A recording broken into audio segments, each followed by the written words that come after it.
So, you've seen plentiful of mountain biking videos on YouTube, and you've made up your mind that mountain biking seems like a good addition to your daily or weekly activities. But where do you start and what should you know? Is there anything you should actually be vigilant about? Mountain biking may seem like simply traversing rough terrain on a bike, but it's largely more than just that. And you may already know that there are actually textbooks worth of factors to consider before you take a plunge into this new and interesting swimming pool. So for your comfort, we'll consider the simplest basics you should know, which I guarantee will give you some sort of base and framework. This is so that you can make considerably more informed decisions now and further down the road. Do keep in mind that a good helmet should be one of the first things you buy, especially if you ride particularly meandering trails. There are a few things to consider when buying a helmet, and your local bike store should be able to help you out with these. So let's look at the first thing that comes to mind when you're buying a mountain bike. A mountain bike.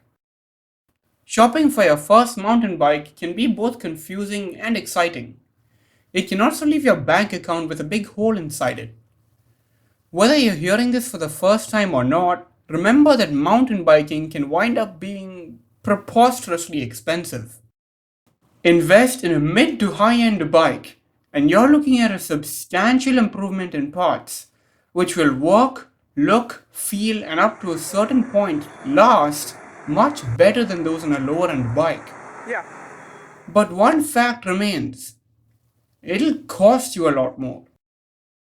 Each part costs more, and remember that whether you spend $400 or business class money on a bike, no part lasts forever.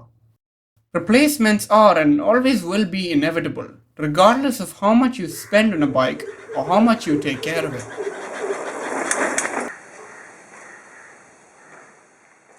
Employ most of your budget on a good bike, and stash away at least $100 for other things you will need, instead of simply blustering all of your set budget on a bike alone. The amount you stash away on the side for future replacements is directly proportional and increases with the amount you spend on the bike.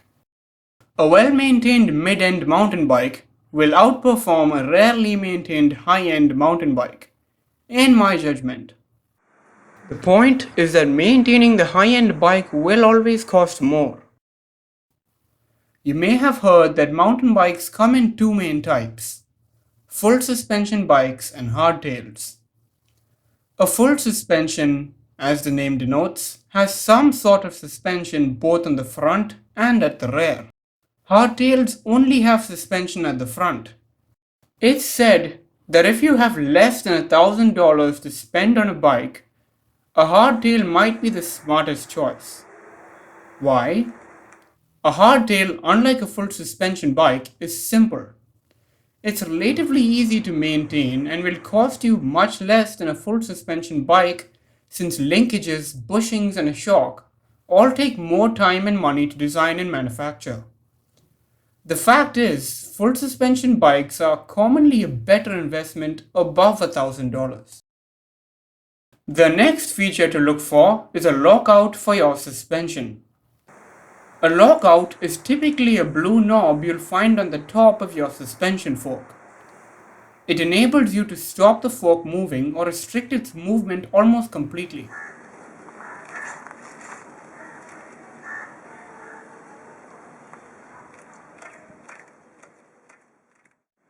But why? Basically, locking out your suspension fork enables you to climb hills or ride flat roads without unnecessary movement of your suspension. This is termed pedal bob. Bear in mind that lockouts and suspension are not just restricted to mountain bikes. Now, we come to quick release levers. You may have heard about this on other videos as well, and that's because it's actually very important to know. Any mountain bike with a lever on the side of the wheel means that it's easy to remove and replace the wheels without tools. More expensive bikes come with a very similar looking throw axle, basically a stronger and more refined version of a quick release skewer. Sometimes bikes only come with these on just one wheel and a bolt on the other. Don't let this pass and buy a bike with quick release levers on the front and the rear.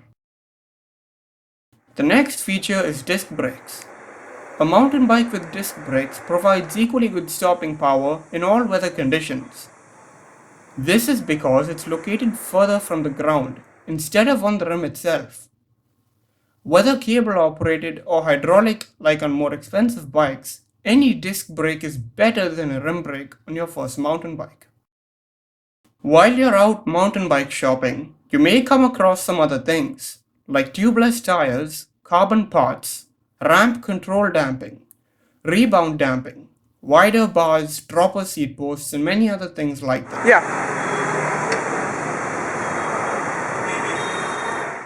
These are all good to have, but they're also upgrades.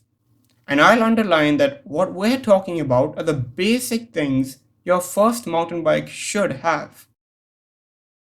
Keep in mind that if you pay considerably more for a mountain bike, many of these upgrades tend to unsurprisingly come with the bike you buy. We now come to your drivetrain. This encompasses your chain and everything it's in contact with.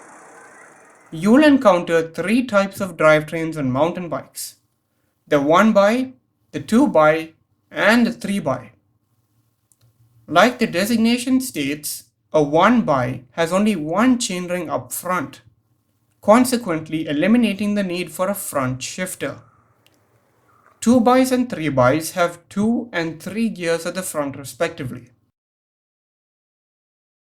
Try to get a bike with a 1x, or one that you can upgrade to a 1x. The reason for this is that it's dead simple to use, since you don't have to worry about combinations between the front and the back. This not only means quicker shifting, but actually considerably more confidence on the trail. And it isn't only a good idea for beginners. In fact, professional World Cup bikes usually come with 1xs, and so do high-end bikes. A 1x is also lighter, quieter, and more reliable, which means it's much less likely for your chain to come off. My bike has a 1x10, and the chains only come off once on its own in about 23 months. A 1x can also result in a more slack and aggressive frame, thanks to certain engineering side benefits which we won't go into. But what about 3xs or 2xs? What's wrong with them? There is nothing wrong with taking this route. It all just depends on what you're looking for in a mountain bike, and with drivetrains, less can be more. In fact, 3xs and 2xs provide more range, but 1xs provide the same range in a simpler package. So, we've established that some financial planning is required before you get yourself started. We also went through a few of the features your first mountain bike should have. This is important, especially if you're planning on doing this in the long term. But once you've bought your first rig, how do you keep it running or maintain it? Next time, we'll look at some of the most straightforward maintenance techniques you can and should be able to perform on your own, and how to do them right. We'll also learn how tools and lubricants are the smartest investment you can make as a mountain bike owner. Since shopping for a new mountain bike is no small commitment, I know you may have questions. So leave them below so that maybe me or someone else can answer them. This video marks the beginning of a new series for all future mountain bike owners. If you found this video useful or entertaining, you can subscribe for parallel content from my channel. I hope you enjoyed today's ride, and I'll see you on the next one.